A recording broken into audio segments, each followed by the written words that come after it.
be coming out in front of this jury, but likely something that's going to be questioned during this voir dire process. All right, so let's start at the beginning in terms of the judge. What information, if any, do we know about the judge? Because we know it's not the local judge that's going to be hearing this. What do we know about Judge Walmsley?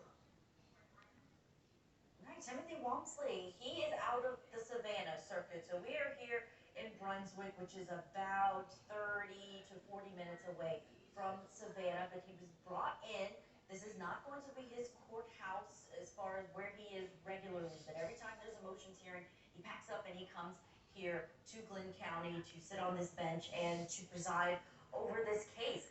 We see a lot of faces that aren't native to Brunswick in this trial. We know the prosecution is also from a different county. You mentioned in that timeline the delay in the arrest and what was happening during that time between the killing and the arrest of the three defendants was this case was getting moved to different prosecutors.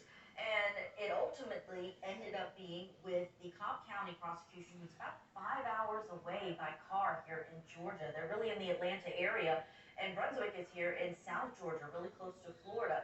So they are also going to be out-of-towners who are going to be addressing this jury here in Glenn County.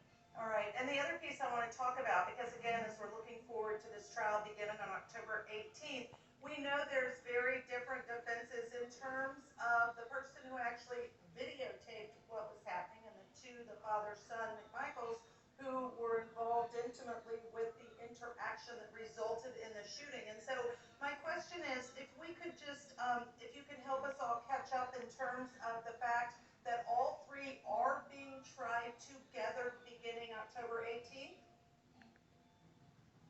They are being tried together. This is a joint trial. As far as I know, I haven't seen any filings to ask for these cases to be separated at all. The only thing we've seen is the prosecution wanting to make sure that this father and son knows the possibility of a conflict of interest because their legal teams have seemed to be working together in concert.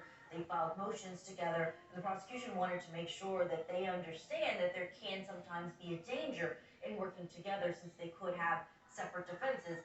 Gregory McMichael was not the one who pulled the trigger, his son Travis was.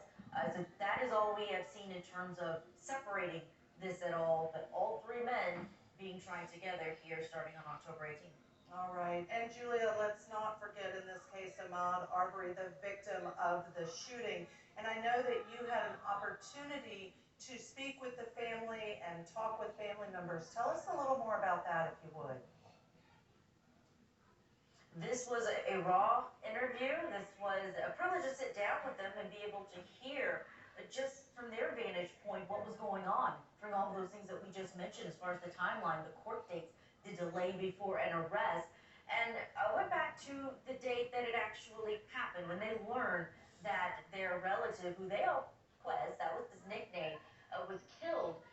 His uncle, Ahmaud Arbery's uncle, Gary Arbery, talked about going to the place where it happened, Satilla Shores, right around the corner from this courthouse here. Take a listen. Okay, I was at work when I got the call. My sister's JT, his partner, who we ran with all the time, he called me about 3 or 4 times that morning and saying Quez got killed. I said, Quez got killed. And he said, yeah, Quez got killed in a home business, trying to break in somebody's neighbor's house. So I said, no, that's not Quez. Like, so I kept hanging up on him. I kept hanging up. And then about 10 o'clock that morning, he called me again. He said, Gary, you need to come home. He said, I'm telling you, Quez got killed. So I said, well, how Quez got killed? He said he broke into the neighbor's house. He kept on saying that right there. I said, man, that ain't Quez. I said, well, why you ain't killed? I'm serious. I'm telling him just as him, why you ain't dead? Because y'all hang together every day. If he went in the house, you went in there with him. So I'm looking at him negative. You know what I'm saying? Because this is the way I'm thinking. And so I'm looking at him sideways, everything. So I go pick him up from my sister's house, Ruby house. I said, let's go out there where Quez got killed there. So the first thing I do is go to his mama's house when they said the name. I go out there, I don't see no tape. You know what I'm saying? Like I said, I study a lot of stuff. I go out there, I don't see no tape around the house. I said, he ain't got killed him. Ain't no work with him. So we got a call, said it happened in Satilla Shore. So I get in my car, I ride over to Centilla Shore. This was that Monday. He got killed that Sunday. I ride over there, and I don't see no tape round none of the houses. So we keep on riding. I see the spot off the river in the middle of the road with blood everywhere. I said, man, this boy Perez got killed right here. So I got out the car and started walking. So I started putting my hand on the blood. I said, yeah, this is blood. So I got a towel out of the back of my car, soaked it down with water. I took that towel and rolled it across that concrete, asphalt, turned up red all the way across. It's in the back of my car right now. I took it and set it in the back of my car. I said, he didn't get killed in no home invasion. He got killed in the middle of the road right here. We keep hearing that term home invasion, Judge Ashley, and that's a legal term. That's not just a burglary or a robbery or a trespass. That's someone actually coming into someone's home while they are there. And that's what these family members were told happened, that Ahmaud had gone in to someone's house while they were there. We know it's something markedly different than what ultimately was shown to the public, that this home was an unfinished construction site. There was not anyone there. There were many people who went in to look around to see how this house was being built. And as you heard his uncle, Gary Arbery, say, the actual shooting took place not there at that house, but after a chase by those defendants. All right, Julia, and I can't even imagine interviewing, speaking with all of these family members. Certainly our hearts and prayers with them and everything that they are going through, getting ready for this trial that begins on Monday. Julia, you're going to stay with us. More from the Arbery case coming up, and we're going to take a look back at the, quote, questionable testimony from a nurse who took the stand to talk about Ahmaud's mental health.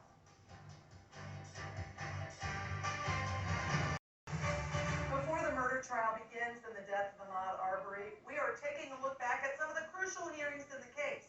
Earlier this year, a Georgia judge decided that Arbery's mental health records would not be allowed as evidence. A registered nurse diagnosed Arbery in 2018 as mentally ill, but the judge in the case said her decision, was highly questionable. Let's take a listen to some of that testimony from Christy Anderson and chat on the other side. And I want to speak with you about an evaluation that you did back in December of 2018 with Mr. Ahmaud Arbery, okay? Where were you working at that time? And how long had you been working there?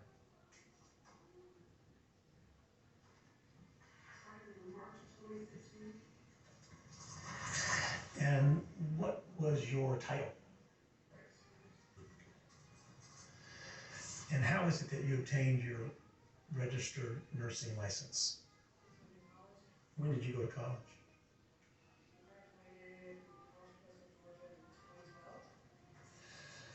And at that point, had you then had your RN license? Okay. And did you have any kind of specialty that you focused on as a registered nurse? The first 4 years was hematology and oncology. The next 4 years was mental health and substance abuse. And now I'm currently working as a nursing home with infection control. Okay. So is it fair to say around 2016, that's when you began to focus on mental health? And how is it that you made that transition to mental health? I only believe night shift. Okay. Did you do any, sorry? Did you do any additional study on mental health or take any kind of continuing education classes on mental health? While working at Gateway, we did do Reliance trainings, so that would keep us up to date. All right. And so did you say that you started working at Gateway at 2016 when you made that transition? Is that a yes? Okay. So what kind of training? What is Reliance training? It's just an online course that you click through and you read and you take a little test at the end. Okay. And what was your role at Gateway beginning in 2016? Outpatient registered nurse. Okay. And what were some of the duties that you had? Providing nursing assessments, doing intakes, giving monthly injections, responding to medical emergencies. Okay. At what point in time did you start to do mental evaluations of persons at Gateway? Okay, so by December of 2018, do you know know how many mental evaluations you would have done up to that point? Okay, so the specific number you can't recall, can you group it into an amount? Is it 50 or less, or 50 or more? I don't know, because I don't recall at what point I started doing intakes. Okay. Were you supervised by anybody when you did your evaluations? Meaning, Not necessarily. okay, so how is it that you would come up with a diagnosis? I would put what I suspected the diagnosis was, and then they brought it back to the doctor or the nurse practitioner, and they would have to verify that diagnosis. Okay, and how is it that you would come to the point where you had an opinion about what the diagnosis was? After spending a certain amount of time with me and asking certain questions, kind of reaching a little, Okay, so when you say spending time asking certain questions, spending time with whom? the clients. Okay. And what is it that you would be accessing in terms of to help you through your interview and then make a decision what the diagnosis is? Would you reference any materials? Would you look anything up using any books or learned treaties? How did you get to the point where you could say, this is what I think the diagnosis is? Whenever I make a diagnosis, I keep it very basic. Okay. The nurse practitioner, the doctor can upgrade them to whatever they deem necessary. All right. Let me specifically ask you about schizoaffective disorder. When is the first time that you learned about that disorder and what the signs or traits or features of that disorder are? Probably 2017. Okay. So after you began working at Gateway, did you see a lot of patients who you came to understand? Okay, need some water? You need some water? Okay. Did you see a lot of patients that you came to understand had schizoaffective disorder? There's quite a few. Meaning, and then how is it that you came to be able to identify that somebody had, in fact, to your opinion, or the opinion of others, that they had schizoaffective disorder? By some of the characteristics that they would list off. Like what? I can't recall. I haven't studied that for a year. Okay, so you're no longer doing this particular type of work? Okay, when did you move over to infection control? March of last year. Okay, that would be March of 2020. Yes? Okay. Still with us, Court TV legal correspondent Julia Janae, live from Brunswick, Georgia. Also joining us now, criminal defense attorney Joseph Tully. Thank you both for sticking around and being with us this afternoon. Julia, if I could start with you, please. And so we know that that nurse testified, again, pre-trial motions. The defense is saying, we want the mental health of the victim to come into evidence, is my understanding. And they're saying, the court said, absolutely not. Now, tell us exactly why the judge said, no, based on the testimony, this is not coming in. Well, Judge Walmsley looked at everything. He had a very detailed order that came out last week, and in it, he said ultimately he believes that this jury would not be able, even if they were given a jury instruction or an additional charge along with that mental health evaluation, that they wouldn't be able to separate it, that they wouldn't understand that they are not permitted to look at the character of the victim in their analysis of the affirmative defenses.